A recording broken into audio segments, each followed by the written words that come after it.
How to enable or disable display recent shortcuts on the iPhone 16 series.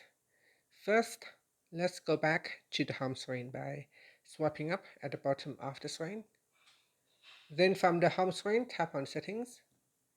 Now in the Settings page, we scroll down, and in here, tap on Developer. Now if you do not have the developer option, you can turn it on by going into Privacy and Security. Then scroll down to the bottom and tap on Developer Mode. And in here, make sure you turn on Developer Mode. Now tap on the back key to go back into Settings. Then tap on Developer, and then we scroll down.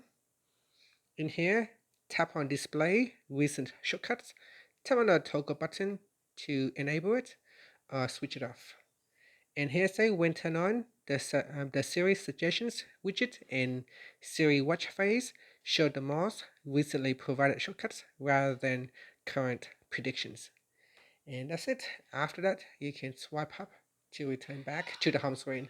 Thank you for watching this video. Please like and subscribe to my channel for more videos.